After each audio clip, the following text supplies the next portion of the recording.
Y nos vamos entonces a lo que nos convoca como todos los días lunes. Como les comentaba, queremos hablar de salud.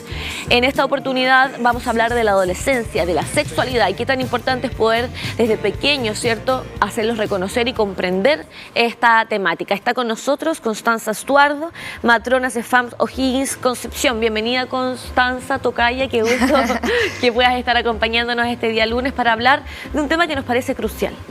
Sí, muchas gracias por la invitación. Sí, tocaya, ¿cierto? En realidad el tema que venimos a hablar hoy día es súper importante, da para mucho, así que vamos a tratar ahí de resumir un poquito todas las preguntas que tengan y que podamos abordar. Así es. Partir entonces con hablar sobre el concepto inicial de qué es o qué significa hoy la adolescencia y la sexualidad en la adolescencia. Ya, mira, en realidad el concepto de sexualidad es súper amplio y parte no solamente de la adolescencia, sino que también desde que los niños son pequeños, aproximadamente desde los 3 años, ellos empiezan a descubrir la sexualidad y esto se entiende como un concepto súper amplio que abarca muchos ámbitos de la vida de las personas, ya psicológico, biológico, relacional, social. Entonces, esto tenemos que entenderlo como un proceso natural de la vida y que se va desarrollando diferente a medida que vamos creciendo. Tú hablas de un punto, Connie, crucial, que es que comienza el desarrollo desde mucho antes que de la adolescencia, desde los 3 años. Por ejemplo, como mamá hemos evidenciado que nuestros niños empiezan como a tratar de descubrir el tema de los besos, el tema de hacer preguntas, ¿verdad? Por ejemplo, jugar con las muñecas. Eso es algo normal porque muchas veces a nosotros igual nos causa como extrañeza que los niños a tan temprana edad ya empiezan a descubrir a través del juego y vincularse directamente con lo que es esta sexualidad. Sí, en realidad es normal, como te decía, desde los 3 años aproximadamente, los niños empiezan a descubrir su cuerpo. Más allá de las partes que uno puede ver, generalmente empiezan a descubrir sus genitales y muchas veces las mamás, dentro de esta preocupación que genera el hecho de no te hagas eso o no hagas eso porque se empiezan a descubrir con los hermanos también, como, como tratar de resolver en el fondo el saber qué es, ¿no? Sí. Exactamente, y lo ideal es no cortar el proceso, dejarlos que se descubran, pero enseñarles que hay lugares permitidos y seguros para poder descubrir el cuerpo, ¿cierto?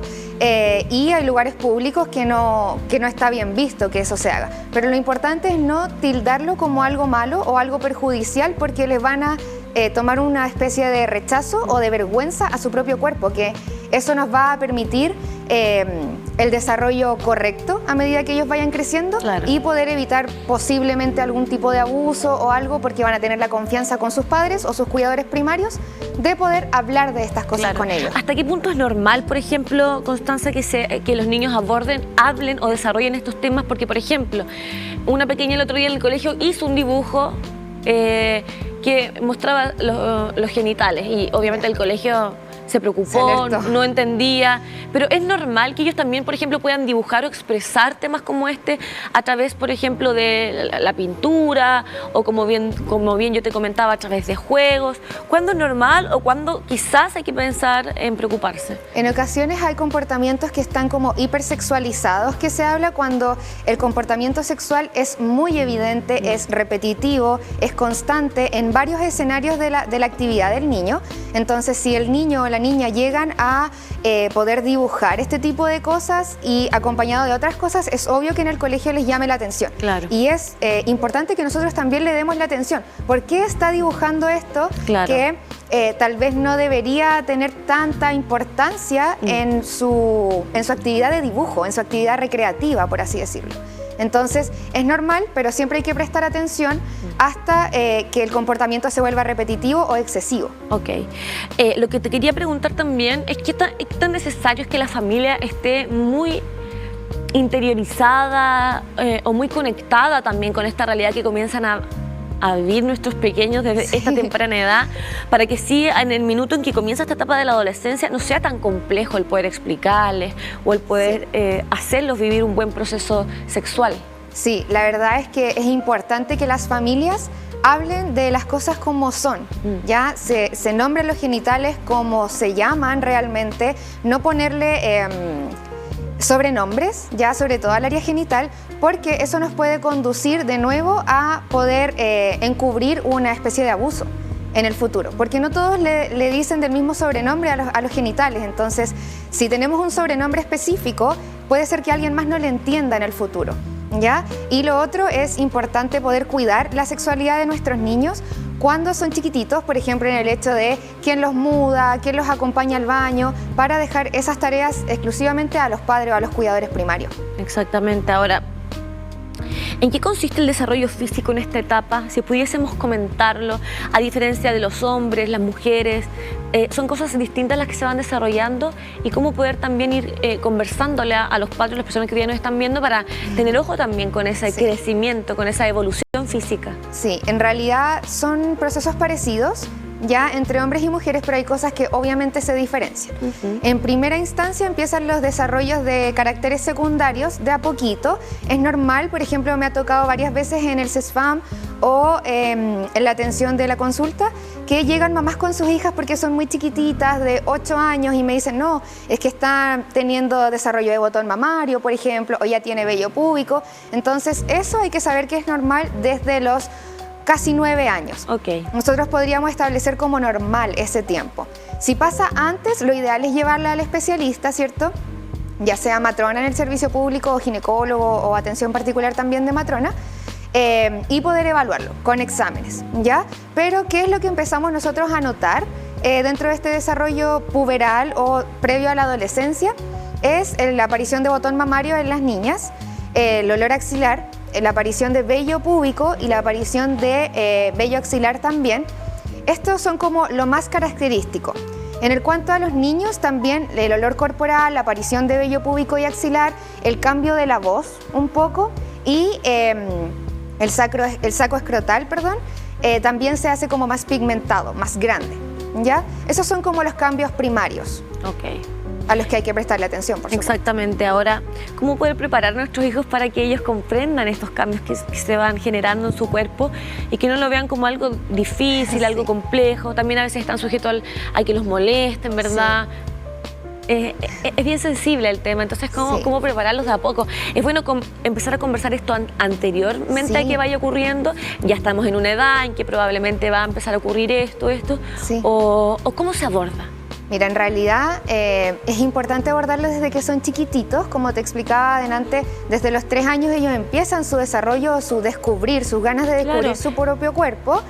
Y es importante hablarles ya, no sé, desde los 5 o 6 años, que van a empezar a ocurrir cambios en su cuerpo. Y puede ser, por ejemplo, que cuando ellos nos toquen, por ejemplo, mi hija siempre le hace, o sea, me pregunta, por ejemplo, sobre por qué esto, es bueno quizás ejemplificar de acuerdo a lo que nosotros vamos presentándoles como papás. Sí, súper bueno, porque ellos ven un ejemplo en sus papás y decir, mira, a ti también te va a pasar esto en algún momento, y es normal porque la mamá lo tiene, porque el papá lo tiene.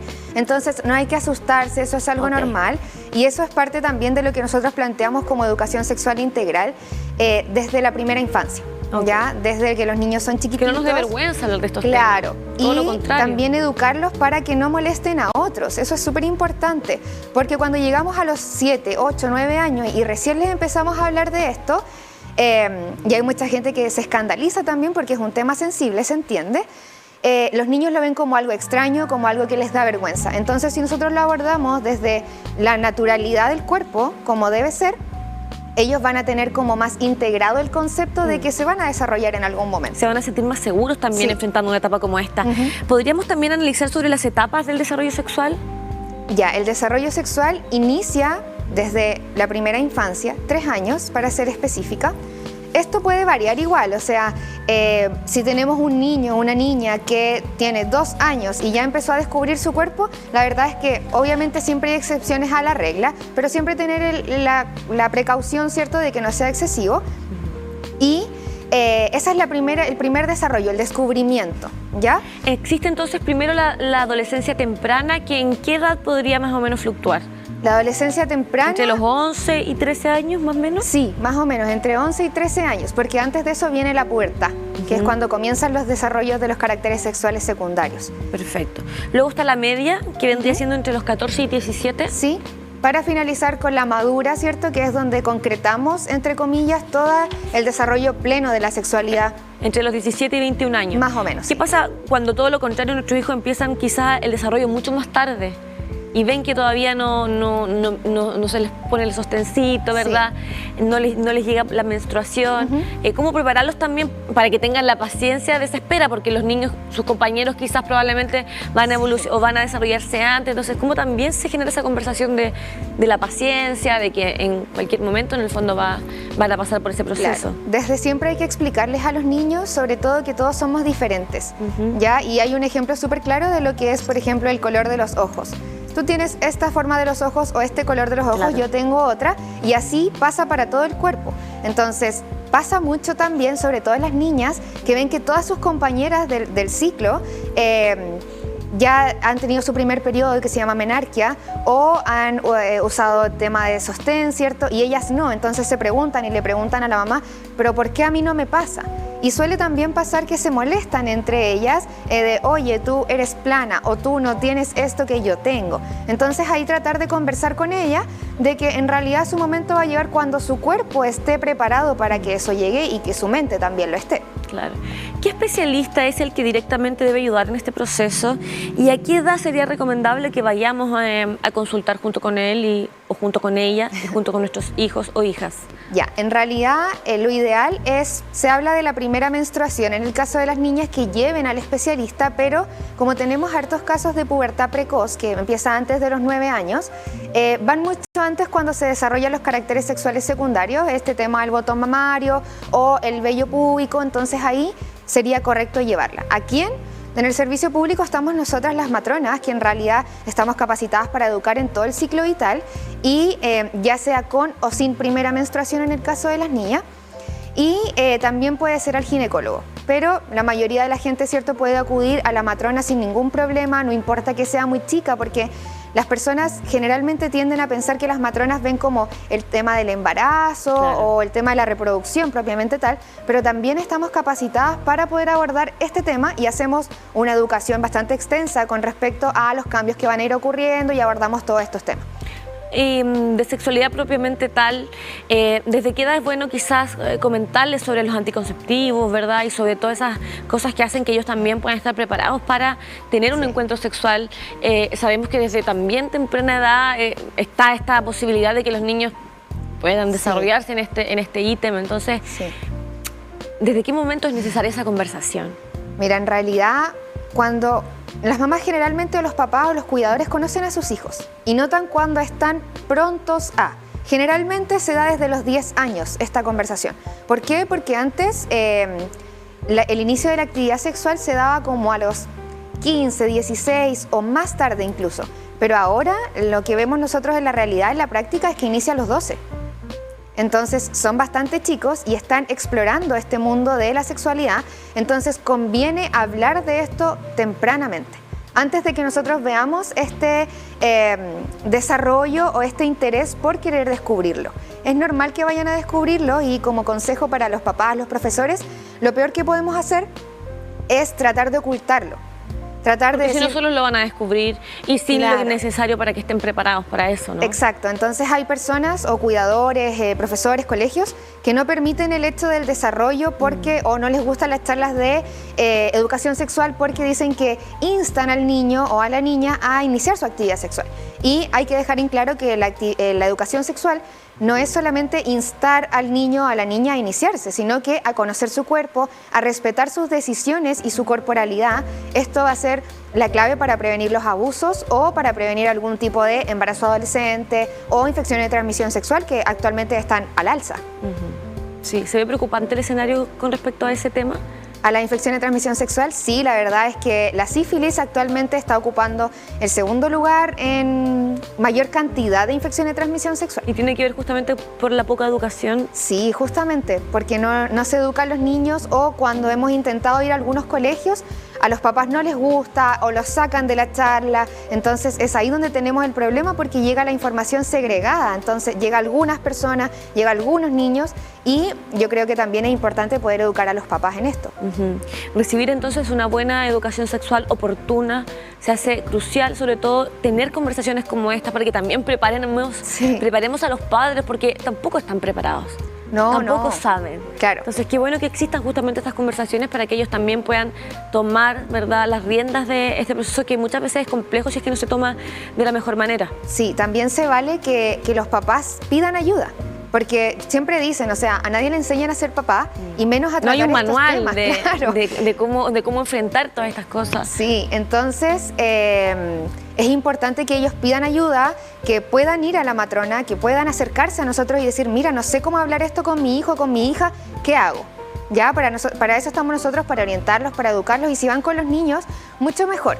Pero también de repente los niños como que no quieren ir porque les da vergüenza esto de ir a la matrona, entonces también educarlos en el sentido de que la matrona es un profesional transversal para hombres y mujeres y que pueden acudir cuando sea en realidad. ¿Algún consejo final para aquellos padres, aquellos adolescentes que hoy nos acompañen, para que obviamente este 2023 tengan las herramientas y las alas para poder volar en este proceso tan bonito, pero a la vez tan complejo de lo que es la adolescencia? Sí, en realidad el consejo primario es que nos abramos a la educación sexual integral, tanto padres como niños, y poder abordar estos temas como lo que son, como procesos naturales, procesos que hay que vivir, ¿cierto? Y poder tener la confianza y acercarse al CESFAM, acercarse a la matrona a consultar cualquier duda. Te agradecemos profundamente esta conversación. Creemos que en la medida de que existan espacios como este, va a ir mucho mejor este tema que nos parece tan imprescindible para una educación sexual y para una juventud, ¿verdad?, más sana, más desarrollada y más feliz. Exactamente, así que te esperamos en una nueva oportunidad. Muchas gracias por estar con nosotros, Constanza.